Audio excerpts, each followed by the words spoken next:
अस्सलाम वालेकुम everyone, welcome to Ayesha medical education.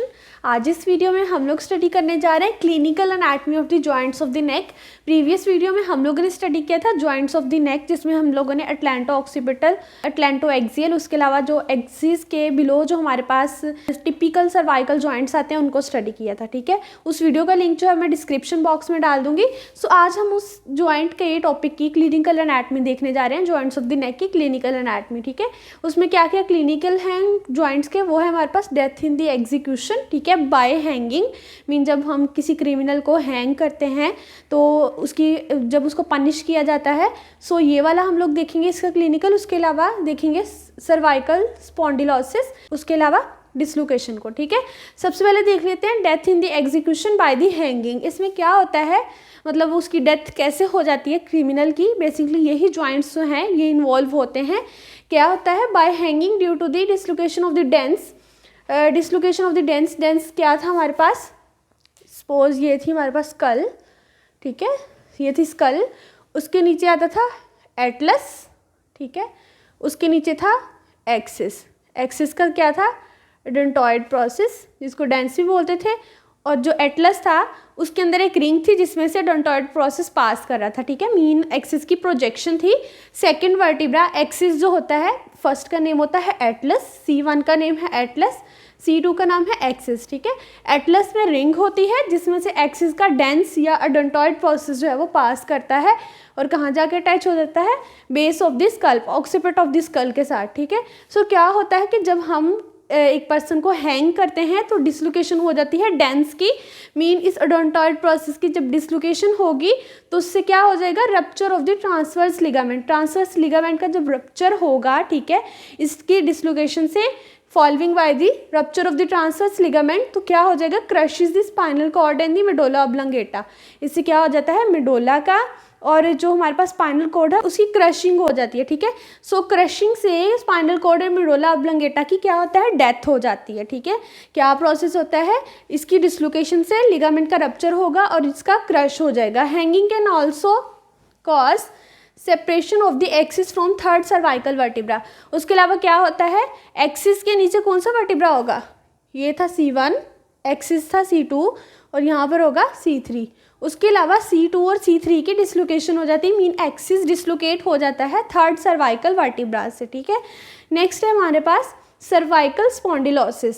Cervical spondylosis क्या है, एक डीजनरेटिव चेंज है। ठीक है, वर्टिब्रल बॉडी का या उनके प्रोसेस का डीजनरेशन हो जाती है उनकी with the passage of time. Mean जैसे जैसे एज ज़्यादा होती जाएगी तो स्पॉन्डिलोसिस मीन उसकी डीजनरेशन होती जाएगी। ठीक है, इंजरी और the degenerative changes of old age में rupture thin lateral part of the annulus fibrosis which prolapse the nucleus pulposus। ठीक है, ये मैंने एक डायग्राम ड्रॉ की है, ये हमारे पास वर्टिब्रा बॉडी जिसके ऊपर मैंने ये इंटरवर्टिब्रल डिस्क बनाई है। ठीक है, इंटरवर्टिब्रल डिस्क के हमें पता है 2 पार्ट्स होते हैं, एक आउटर पार्ट होता है और एक इनर पार्ट होता है। ठीक है, जो आउटर पार्ट होता है वो होता है एनुलस फिब्रोसिस और जो सेंट्रल पार्ट होता है वो होता है न्यूक्लियस पल्पोसिस। वैसे नॉर्मली ऐसे होता है, लेकिन समटाइम क्या होता है कि जैसे हमारे पास with the passage of time old age होती है तो सर्वाइकल स्पॉन्डिलोसिस हो जाता है। जब सर्वाइकल स्पॉन्डिलोसिस होता है तो ये न्यूक्लियस पल्पोसिस प्रोलैप्स हो जाता है, मीन ये रप्चर होके बाहर आ जाता है एनुलस फिब्रोसिस से। ठीक है, एनुलस फिब्रोसिस से बाहर आता है तो ये क्या है, हमारे पास वर्टिब्रल कैनाल है जिसमें से स्पाइनल कॉर्ड और बहुत सारी स्पाइनल नर्व्स, ठीक है, बाहर आ रही हैं, जिससे स्पाइनल नर्व पास करती है, स्पाइनल कॉर्ड गुजरती है। ठीक है, इस वर्टिब्रल कैनाल से। सो जब हमारे पास न्यूक्लियस पल्पोसिस प्रोलैप्स होकर बाहर आएगा तो ये क्या करेगा, ये प्रेशर लगाएगा, प्रेस करेगा कॉन्टिन्यूसली स्पाइनल कॉर्ड को और स्पाइनल नर्व्स को। इससे क्या होगा, थ्रोबिंग पेन होगी, नर्व की पेन काफ़ी हमारे पास थ्रोबिंग होती है। ठीक है, बहुत पेनफुल होती है। सो नर्व की कंप्रेशन से हमारे पास थ्रोबिंग पेन आएगी। क्यों होता है, सर्वाइकल स्पॉन्डिलोसिस एक डीजनरेटिव चेंज है, ओल्ड एज में होता है। क्यों होता है, जब एनुलस फिब्रोसिस के अंदर जो न्यूक्लियस पल्पोसिस है उसके ऊपर कंप्रेशन लगने से या डीजनरेशन आने से उसका प्रोलैप्स हो जाता है उस न्यूक्लियस का। ठीक है, सेंट्रल पार्ट का, इसको बोलते हैं herniated nucleus pulposus pressing contents of the vertebral canal. Vertebral canal के जो कंटेंट्स हैं क्या है, मेनिंजेस होंगी और इसके अंदर होगी स्पाइनल कॉर्ड, उसके अलावा उसमें से नर्व्स निकल रही होंगी, ठीक है। सो उसकी कंटेंट्स को हर्निएटेड न्यूक्लियस पल्पोसिस प्रेस करेगा, ठीक है। इससे थ्रॉबिंग पेन आएगी। उसके अलावा जिस पार्ट को वो नर्व सप्लाई कर रही होंगी उस पार्ट में कंप्रेशन की वजह से, नर्व कंप्रेशन की वजह से नमनेस आएगी, ठीक है। उसके अलावा और भी फंक्शन लॉस हो सकते हैं। नेक्स्ट है हमारे पास डिसलोकेशन। डिसलोकेशन कैसे होती है इन जॉइंट्स में वर्टिब्रा बॉडीज की। उसके अलावा मैंने एक और पॉइंट बताना था, सर्वाइकल स्पॉन्डिलोसिस के अलावा हमारे पास लंबर स्पॉन्डिलोसिस भी हो जाता है। मीन सर्वाइकल रीजन के अलावा हमारे पास जो लंबर वर्टिब्रा है उनमें भी ये वाली कंडीशन हो जाती है, ठीक है।